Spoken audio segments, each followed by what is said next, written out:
Doctor সরকার আসিয়াছেন। ডাক্তারকে দেখিয়া ঠাকুর সমাধিস্থ।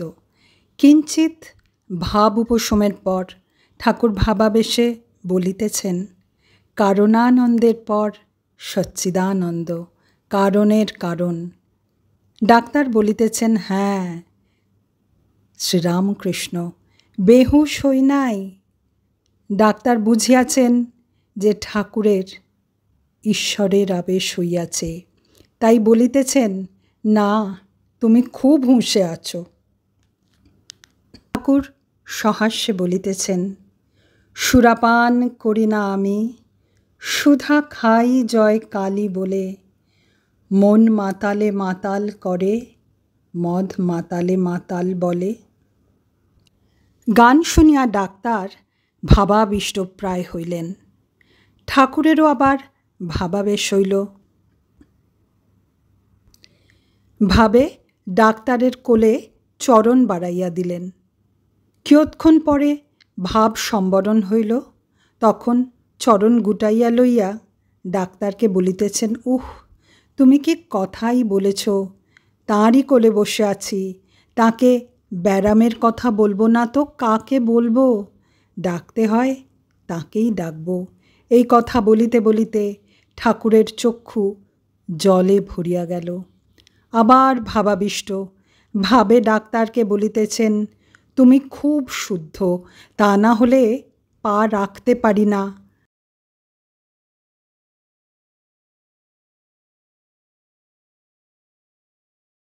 বিষয় কি? ওতে আছে কি? টাকা কড়ি মান শরীরের সুখ, ওতে আছে কি? রাম কো जो চিনা নাহি দিল চিনা হ্যায় সো ক্যা রে। এত অসুখের ওপর ঠাকুরের ভাবাবেশ হইতেছে দেখিয়া ভক্তেরা চিন্তিত হইয়াছেন। ঠাকুর বলিতেছেন, ওই গানটি হলে আমি থামব, হরিরস মদিরা। নরেন্দ্র কক্ষান্তরে ছিলেন, তাকে ডাকানো হইল। তিনি তাহার দেব দুর্লভ কণ্ঠে গান শুনাইতেছেন, হরিরস মদিরা পিয়ে মম মানস মাতরে। একবার লুটায় অবনীতল, হরি হরি বলি কাঁদরে। শ্রীরামকৃষ্ণ আর সেইটি চিদানন্দ সিন্ধু নীরে। নরেন্দ্র গাইতেছেন, চিদানন্দ সিন্ধু নীরে প্রেমানন্দের লহরী, মহাভাব রসলীলা কি মাধুরী। মরি মরি মহাযোগে সব একাকার হইল, দেশ কাল ব্যবধান সব ঘুচিল রে। এখন আনন্দে মাতিয়া দুবাহু তুলিয়া, বলরে বলরে মন হরি হরি। ডাক্তার একাগ্র মনে শুনিতেছেন। গান সমাপ্ত হইলে বলিতেছেন, চিদানন্দ সিন্ধু নীরে ওইটি বেশ। ডাক্তারের আনন্দ দেখিয়া ঠাকুর বলিতেছেন, ছেলে বলেছিল, বাবা একটু মদ চেখে দেখো, তারপর আমায় না হয় ছাড়তে বলো, তবে ছাড়া যাবে। বাবা খেয়ে বললে, তুমি বাছা ছাড়ো, আপত্তি নাই, কিন্তু আমি ছাড়ছি না। ডাক্তার ও সকলের হাস্য। সেদিন মা দেখালে, শ্রীরামকৃষ্ণ বলছেন, সেদিন মা দেখালে দুটি লোককে। ইনি তার ভেতর একজন, খুব জ্ঞান হবে দেখলুম, কিন্তু শুষ্ক। ডাক্তারকে সহাস্যে, কিন্তু তুমি রসবে। ডাক্তার চুপ করিয়া আছেন।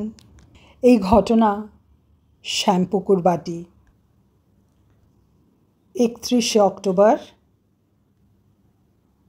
1885 খ্রিস্টাব্দের কথা।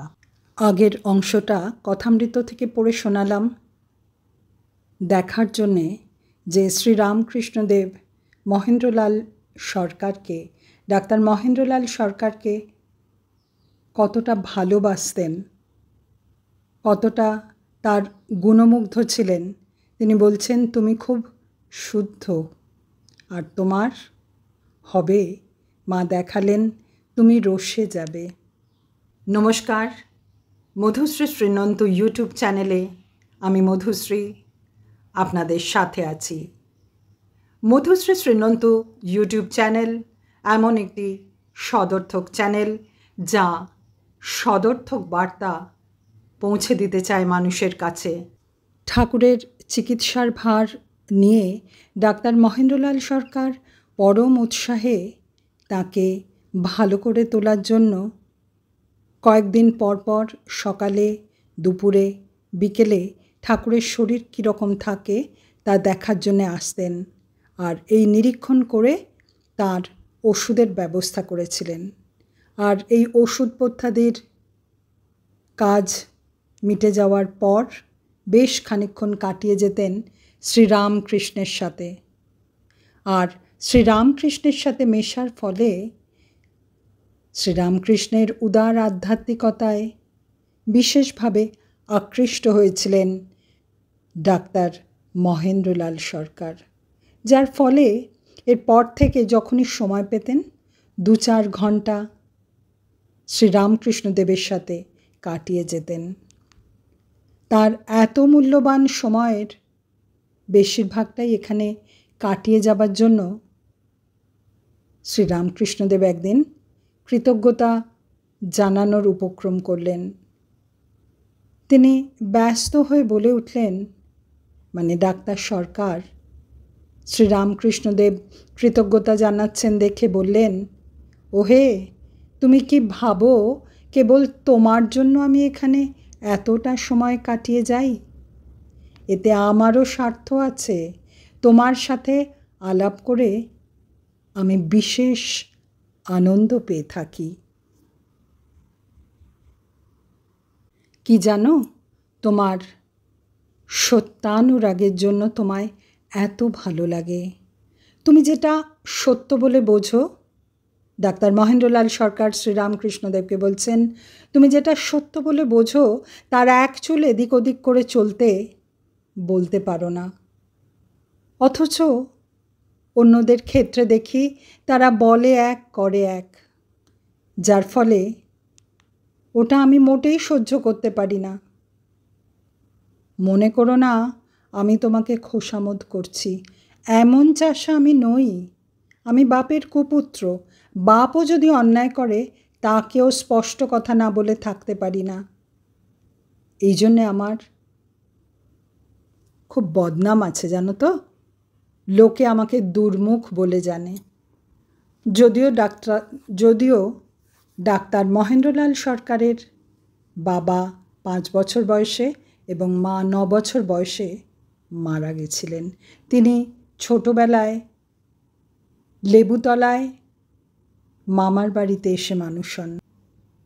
ঠাকুর শ্রীরামকৃষ্ণদেব হাসতে হাসতে বললেন, তা শুনেছি বটে, কিন্তু এতদিন এখানে আসছো, আমি তো তার কিছুরই পরিচয় পেলাম না। ডাক্তার মহেন্দ্রলাল সরকার হেসে বললেন, সেটা আমাদের দুজনেরই সৌভাগ্য। নইলে অন্যায় বলে যদি কিছু মনে হয়, এই মহেন্দ্র সরকার চুপ করে থাকার বান্দা নয়। যা হোক, সত্যের প্রতি অনুরাগ আমাদের যে নেই এ কথা আবার যেন ভেবো না। সত্য বলে যেটা বুঝেছি না, সেইটা প্রতিষ্ঠা করতেই তো আমার আজীবন ছুটোছুটি। এই ধরো হোমিওপ্যাথি চিকিৎসারম্ভ বা বিজ্ঞান চর্চার মন্দির নির্মাণ, সব কাজেই তো আমার এই সত্যের প্রতি অনুরাগ থেকে দৌড়োদৌড়ি।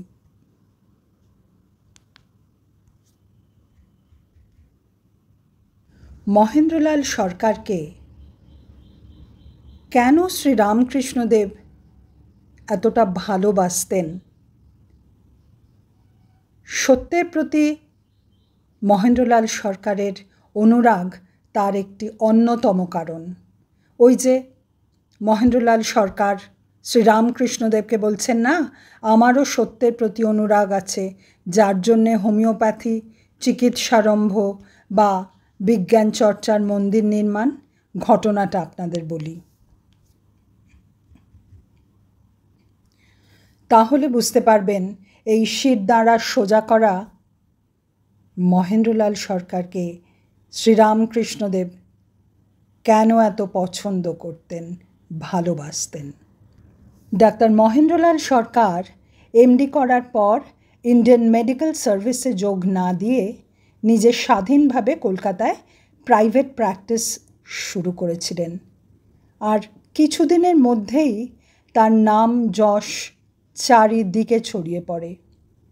1863 খ্রিস্টাব্দে সূর্যকুমার চক্রবর্তী বাংলায় ব্রিটিশ অ্যাসোসিয়েশনের শাখা খুললে এই প্রতিষ্ঠানের সাথে যুক্ত হন মহেন্দ্রলাল সরকার। এই প্রতিষ্ঠানের উদ্বোধনী সভায় মহেন্দ্রলাল সরকার তার ভাষণে হোমিওপ্যাথি চিকিৎসার সম্বন্ধে ভীষণভাবে আক্রমণ শানান।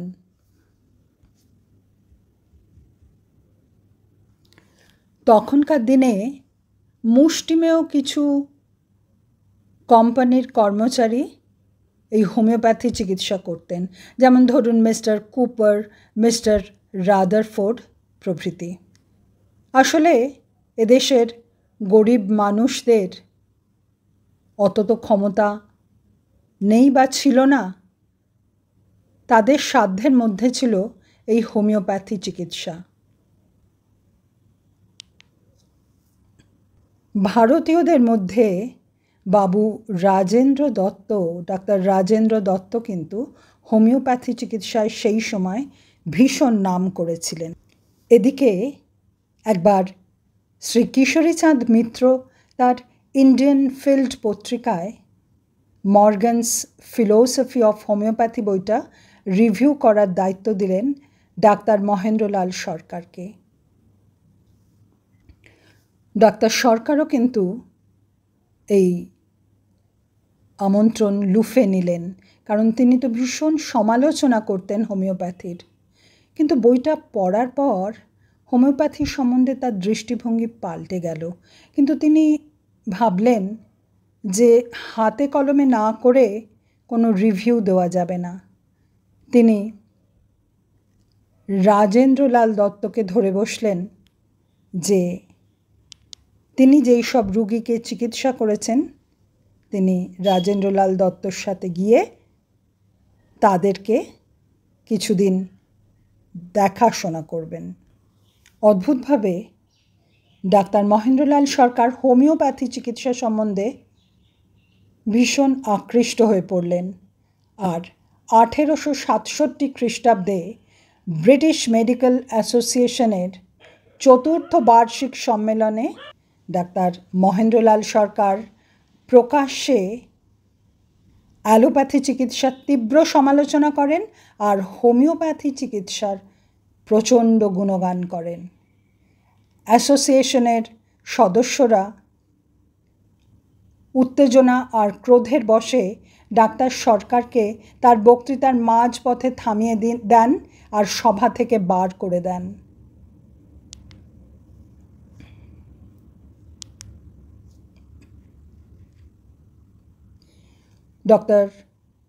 ডাক্তার মহেন্দ্রলাল সরকারকে এই অ্যাসোসিয়েশন থেকে বহিষ্কার করা হয়। তিনি সেই সময়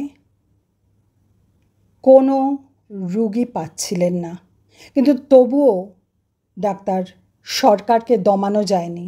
প্রায় 6-7 মাস তিনি কোনো রুগী পাননি, কিন্তু তাও তাকে দমানো যায়নি, কারণ তিনি যা সত্য বলে জেনেছেন তার থেকে এক চুলও সরে আসেননি, তাতে তার যতই অসুবিধে হোক। ওই যে মহেন্দ্রলাল সরকার শ্রীরামকৃষ্ণদেবকে বললেন না, তুমি ভেবো না যে সত্যের প্রতি অনুরাগ আমাদের নেই, আর এই সত্যের প্রতি অনুরাগ ছিল বলেই হোমিওপ্যাথি চিকিৎসা আরম্ভ করলাম, অ্যালোপ্যাথি ছেড়ে বিজ্ঞান চর্চার মন্দির নির্মাণ করলাম। আর তোমাকে এত ভালো লাগে কেন জানো? ডাক্তার সরকার শ্রীরামকৃষ্ণদেবকে বলেছিলেন, তোমার সত্যানুরাগের জন্য তোমায় এত ভালো লাগে। ঠিক এই জন্যেই শ্রীরামকৃষ্ণদেবও কিন্তু মহেন্দ্রলাল সরকারের এই সত্যানুরাগের জন্য তাকে এত ভালোবাসতেন। যখন ব্রিটিশ অ্যাসোসিয়েশন থেকে তাকে বহিষ্কার করে দিল, সেই সময় ডাক্তার রাজেন্দ্র দত্ত, বিদ্যাসাগর মশাই এরা তাকে খুব সাহায্য করেছিলেন। ডাক্তার মহেন্দ্রলাল সরকার 1868-তে the Calcutta journal of medicine নামে একটা পত্রিকা বার করেন, আর সেখানে তিনি তুলে ধরেন হোমিওপ্যাথি চিকিৎসা সম্বন্ধে তার পরীক্ষালব্ধ তথ্য জ্ঞান। আর খুব দ্রুত তিনি আবারও তার জনপ্রিয়তা হোমিওপ্যাথি ডাক্তার হিসেবে ফিরে পান। লর্ড লিটন, কেশবচন্দ্র সেন, ঈশ্বরচন্দ্র বিদ্যাসাগর, সর্বোপরি শ্রীরামকৃষ্ণদেব এরা সবাই ছিলেন তার পেশেন্ট। শ্রীরামকৃষ্ণের কাছ থেকে কিন্তু একবার বোধহয় নিয়েছিলেন ওনার ফি, কিন্তু পরে উনি একদম বিনে পয়সায় চিকিৎসা করতেন। ডাক্তার মহেন্দ্রলাল সরকার কিন্তু উপলব্ধি করেছিলেন যে ব্রিটিশরা কিন্তু তাদের নিজের স্বার্থের জন্য কখনো চাইতো না যে আমাদের ভারতীয়দের স্বাধীনভাবে বিজ্ঞান চর্চার কোনো কেন্দ্র থাকুক। তিনি উপলব্ধি করেছিলেন যে আমাদের দেশের একদম নিজস্ব একটা বিজ্ঞান চর্চার কেন্দ্র থাকা উচিত, যেখানে ইংরেজদের কোনো হাত থাকবে না। আর এই বিজ্ঞান চর্চার এই মন্দিরে, এই বিজ্ঞান মন্দিরে শুধুমাত্র আমাদের ভারতীয়রাই বিজ্ঞান চর্চা করবে। তাই শুনলেন না, মহেন্দ্রলাল সরকার শ্রীরামকৃষ্ণদেবকে বলেছেন, সত্য বলে অনুভব করেছি বলে বিজ্ঞান চর্চার মন্দির নির্মাণের জন্য আজীবন ছুটোছুটি করেছি। সত্যি তিনি খুব কষ্ট করেছেন এই Indian Association for the Cultivation of science প্রতিষ্ঠানটি গড়ে তোলার জন্য। অনেক ইংরেজ পদলেহনকারী ভারতীয় কর্মচারীরা ওনাকে বলেছিলেন এটার নাম ইন্ডিয়ান অ্যাসোসিয়েশন না দিয়ে অ্যালবার্ট অ্যাসোসিয়েশন দিতে। উনি কিন্তু একদম প্রত্যাখ্যান করে বলেছিলেন এই প্রতিষ্ঠানের নাম হবে Indian Association for the Cultivation of Science, আর এখানে শুধুমাত্র আমাদের দেশের লোক বিজ্ঞান চর্চা করবে। দেখুন, এই সত্যটা অনুভব করেছিলেন বলেই সত্যের জন্য তিনি সারাটা জীবন বহু কষ্ট, বহু ছুটোছুটি করেছেন যে ইংরেজদের একটুও সাহায্য নেব না, ভারতীয়রা বিশুদ্ধ বিজ্ঞানের অনুসন্ধান গবেষণা করবে এবং আমরা নিজেরা এটা গড়ে তুলব। মহেন্দ্রলাল সরকার 1870 সালে হিন্দু পেট্রিয়ট পত্রিকায় একটা জাতীয় বিজ্ঞান সভা স্থাপন করবার অভিপ্রায়ে বিজ্ঞপ্তি দেন। বঙ্কিমচন্দ্র তার বঙ্গদর্শন পত্রিকায় ডাক্তার মহেন্দ্রলাল সরকারের এই উদ্যোগকে সমর্থন করেন। এর পরে প্রথম তিনি সাড়া পান উত্তরপাড়ার জয়কৃষ্ণ মুখোপাধ্যায়ের কাছ থেকে, অর্থ সাহায্য নিয়ে এগিয়ে আসেন। তারপরে কমলকৃষ্ণ বাহাদুর, তারপরে দিগম্বর মিত্র, মহারাজা যতীন্দ্র মোহন ঠাকুর। আমরা কথামৃতে পাই মাস্টারমশাইয়ের সাথে মহেন্দ্রলাল সরকার আসছেন শ্রীরামকৃষ্ণকে দেখতে, তার আগে যতীন্দ্র মোহন ঠাকুরকে দেখতে গেছেন। তো বেরিয়ে মাস্টারমশাইকে বলছেন যে যতীন্দ্রমোহন ঠাকুর আমাকে 32,500 টাকা, দেখুন তখনকার দিনে 32,500 টাকা দিয়েছেন এই Indian Association for Cultivation of সায়েন্সের জন্য। দ্বারকানাথ মিত্র, ঈশ্বরচন্দ্র বিদ্যাসাগর প্রমুখ সব বড় বড় ব্যক্তিত্ব তাকে খুব সাহায্য করেন। এই Indian Association for Cultivation of সায়েন্সে ডাক্তার মহেন্দ্রলাল সরকার নিজে static, dynamic, electricity, heat, sound প্রভৃতি বিষয় পড়াতেন। দেখুন, উনি ছিলেন পেশায় ডাক্তার। তাছাড়াও Acharya Jagadishchandra Bose, Ashutosh Mukhopadhyay pure and applied maths নিতেন। এখানে সিভি রমন রিসার্চ করে গেছেন। ফিজিক্যাল অপটিক দেশের বিদেশের বিখ্যাত বিজ্ঞানীরা এখানে এসে বিজ্ঞান বিষয়ে বক্তৃতা দিতেন এবং এই বক্তৃতাগুলো সে সময় ভীষণ জনপ্রিয়তাও লাভ করেছিল। 1907 সালে একজন অধ্যাপক হিসাবে বিখ্যাত বিজ্ঞানী চন্দ্রশেখর ভেঙ্কটরমন ISCS এর সঙ্গে যুক্ত হন। শিক্ষকতার পাশাপাশি তিনি এখানে নিরলস বিজ্ঞান গবেষণাও চালিয়ে যেতেন। এখানে গবেষণা করেই 1928 সালে তিনি আবিষ্কার করলেন রমন এফেক্ট, যা তাকে নোবেল পুরস্কার এনে দিল। মেঘনাদ সাহাও এই অ্যাসোসিয়েশনের সাথে যুক্ত ছিলেন। মহিলা রোগীদের দেখার সময় মহেন্দ্রলাল অনুভব করতেন এই দেশে মহিলা ডাক্তারের গুরুত্ব কতটা। একজন বাইরের পুরুষ মানুষ বলে অনেক মহিলাই বিনা চিকিৎসায় বেঘরে প্রাণ হারাতেন, তাই মেয়েরাও যেন ডাক্তারি পড়ে তা নিয়ে জোরদার প্রচার চালান মহেন্দ্রলাল সরকার। রক্ষণশীল সমাজ ব্যবস্থায় বহু অসুস্থ মহিলারই চিকিৎসা হতো না। ডাক্তার তার 2 জন মেধাবী ছাত্রী ছিলেন যাদের উপর ছিল তার অগাধ আস্থা।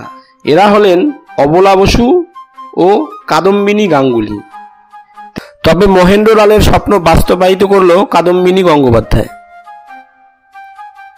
শেষ পর্যন্ত কাদম্বিনী গঙ্গোপাধ্যায়ই হয়েছিলেন বাংলার প্রথম আর ভারতের দ্বিতীয় মহিলা ডাক্তার। ডাক্তারি পেশা ছাড়াও তিনি তার কর্মজীবনে কলকাতা বিশ্ববিদ্যালয়ের ফেলো, অনারারি ম্যাজিস্ট্রেট, কলকাতা শেরিফ এবং ব্রিটিশ মেডিকেল অ্যাসোসিয়েশনের বঙ্গীয় শাখার সম্পাদক হয়েছিলেন।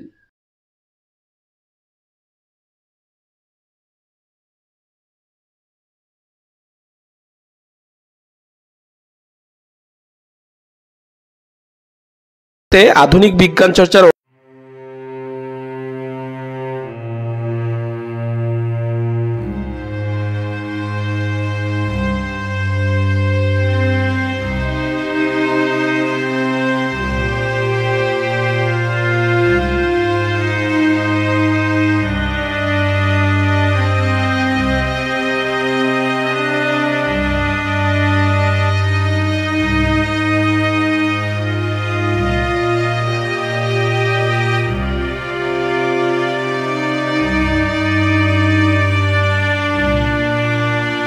অবলম্বন।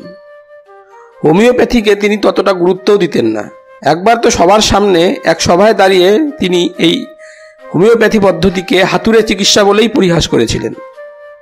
তবে তিনিই কিনা একদিন চলে এলেন হোমিওপ্যাথিতে। গোটা বাংলা তাজ্জব হয়ে গিয়েছিল এই খবরে। এবার আসা যাক তার অন্যতম সৃষ্টি Indian Association for the Cultivation of science অর্থাৎ ISCS প্রসঙ্গে। 19বিংশ শতাব্দীর মাঝামাঝি সময় ভারতীয় উপমহাদেশে বিজ্ঞান চর্চা তখনও মাতৃগর্ভে, অথচ সারা বিশ্বে তখন পরীক্ষা নির্ভর আধুনিক বিজ্ঞান অনেকটাই এগিয়ে গেছে। বিশেষত পাশ্চাত্য বিজ্ঞান গবেষণার জন্য বিজ্ঞানীদের জন্য রয়েছে অসংখ্য বড় বড় নামকরা বিখ্যাত প্রতিষ্ঠান ও গবেষণাগার। কেবলমাত্র ভারতীয় উপমহাদেশে নেই কোনো গবেষণা প্রতিষ্ঠান, নেই বিজ্ঞান শিক্ষার তেমন ভালো কোনো ব্যবস্থা। আর এই যে নেই অথবা এই যে অভাব, তা বোধহয় সবচেয়ে বেশি অনুভব করেছিলেন একজন বাঙালি চিকিৎসাবিদ, তিনি মহেন্দ্রলাল সরকার। তিনি বুঝেছিলেন বিজ্ঞান বস্তুটি হাতে কলমে করে দেখবার বিষয়। আর্যভট্ট বরাহমিহির চরক সুশ্রুতের দেশ ভারতবর্ষ একসময় বিজ্ঞান গবেষণার অন্যতম কেন্দ্র ছিল, কিন্তু পরবর্তীতে সত্যি ভারতের বিজ্ঞান চর্চা সম্পূর্ণ স্তব্ধ হয়ে গিয়েছিল। 1857 সালে দেশে 3টি বিশ্ববিদ্যালয় স্থাপিত হওয়ার পরেও ছাত্ররা বিজ্ঞানটা হাতে কলমে শিখতে পারছে না। এর কারণ হিসাবে তিনি চিহ্নিত করেছিলেন সুযোগের অভাব, উপায়ের অভাব এবং উৎসাহ দানের অভাব। হাতে কলমে তালিম দেওয়ার জন্য তিনি ইংল্যান্ডের রয়্যাল ইনস্টিটিউশন ও British association for the advancement of science এদের আদলে এক নতুন ধাঁচের বিজ্ঞান শিক্ষা ও গবেষণা প্রতিষ্ঠান তৈরি করার কথা ভাবেন। তিনি বিশ্বাস করতেন যে এর মাধ্যমে একদল ভারতীয় বিজ্ঞানী সৃষ্টি হবে যারা দেশের পুনর্গঠনে নিজেদের উৎসর্গ করবে। একরোকা মহেন্দ্রলালও শেষ পর্যন্ত কারুর কাছে নথি স্বীকার না করে হাতে যেইটুকু টাকা ছিল সেইটুকু নিয়েই 1876 সালের 15ই জানুয়ারি মতান্তরে 29শে জুলাই কলকাতার 210 নম্বর বউবাজার স্ট্রিটে আনুষ্ঠানিকভাবে প্রতিষ্ঠা করলেন তার স্বপ্নের Indian Association for the Cultivation of science.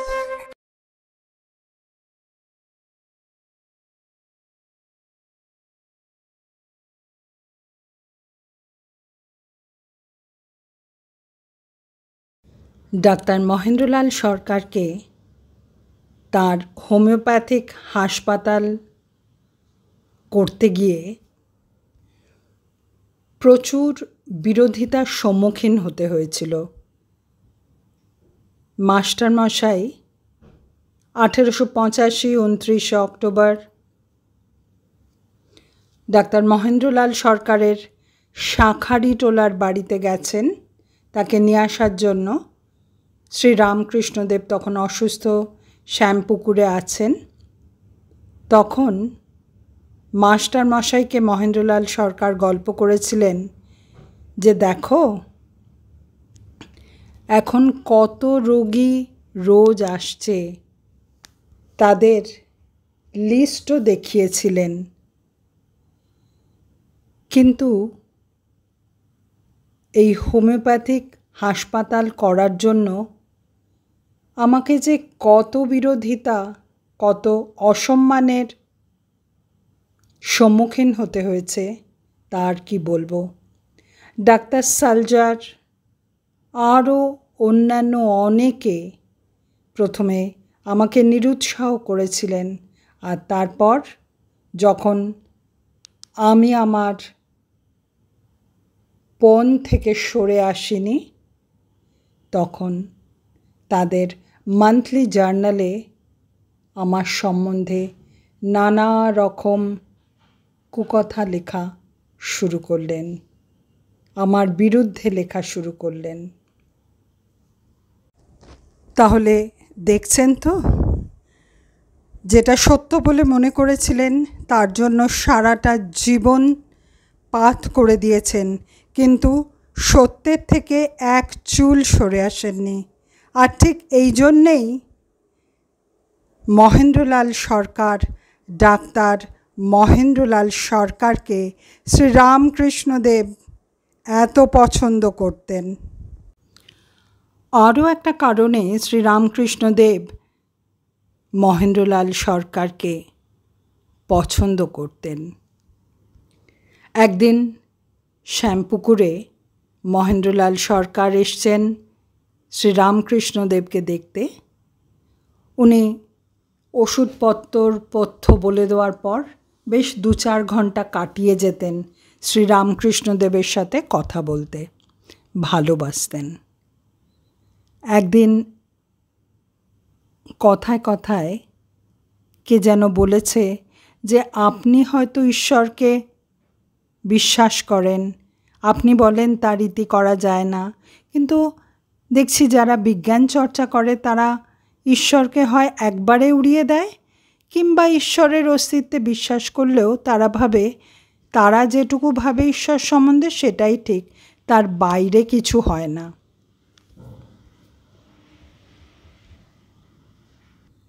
Doctor Mahendralal সরকার তার উত্তরে বলেছিলেন, ঠিকই বলেছ, আসলে কি জানো, ওটা হচ্ছে বিদ্যের গরম বা বদ হজম। আরে ঈশ্বরের সৃষ্টির 2-4টে বিষয় বুঝতে পেরেছে বলে তারা মনে করে দুনিয়ার সব কিছু তারা বুঝে গেছে। যারা অনেক পড়েছে, দেখেছে, তাদের এই দোষটা হয় না। কই, আমি তো এরম কথা কখনো মনে আনতে পারি না। শ্রীরামকৃষ্ণদেব তখন বলেছিলেন, ঠিক বলেছ, বিদ্যালাভের সঙ্গে সঙ্গে আমি পণ্ডিত, আমি যা জেনেছি বুঝেছি তাই সত্য, আর অপরের সব কথা মিথ্যে, এটা একটা অহংকার আসে। এত লেখাপড়া শিখেও তোমার এই অহংকারটা নেই, এটা তাঁরই কৃপা। সাথে সাথে ডাক্তার মহেন্দ্রলাল সরকার উত্তেজিত হয়ে বলেছিলেন, অহংকার অহংকার হওয়া দূরে থাক, মনে হয় যা জেনেছি বুঝেছি তা খুবই সামান্য, কিছুই নয় বললে হয়। শেখবার এত বিষয় পড়ে আছে, শুধু মনে হয় প্রত্যেকটা মানুষের কাছেই এমন অনেক বিষয় আছে যা আমি জানি না। অনেক শেখার বিষয় আছে, আর কারো কাছ থেকে কিছু শিখতে আমার অপমান বোধটা হয় না। মনে হয় শ্রীরামকৃষ্ণদেবের শিষ্য যারা অল্প বয়সী, তাদের দেখিয়ে মহেন্দ্রলাল সরকার বলেছিলেন, এদের কাছ থেকেও আমার অনেক কিছু শেখার আছে, আর আমি সকলের পায়ের ধুলো নিতে প্রস্তুত। ঠাকুর শ্রী রামকৃষ্ণদেব বলেছিলেন, আমিও এদের বলি, যতদিন বাঁচি ততদিন শিখি।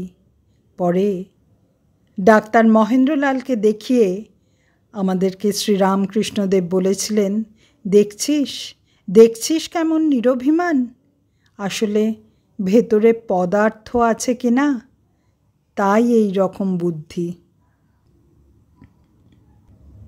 ওপর থেকে মহেন্দ্রলাল সরকারকে খুব দাম্ভিক অহংকারী মনে হলেও তার কিন্তু অহংকার ছিল না, যেটা শ্রীরামকৃষ্ণদেবের খুব ভালো লেগেছিল। আর ডাক্তারের এই নিরভিমানতার জন্যেই শ্রীরামকৃষ্ণদেব বলেছিলেন, ওরে এর ভেতরে মাল আছে, মানে পদার্থ আছে কি না, তাই জন্যে এইরকম নিরভিমান।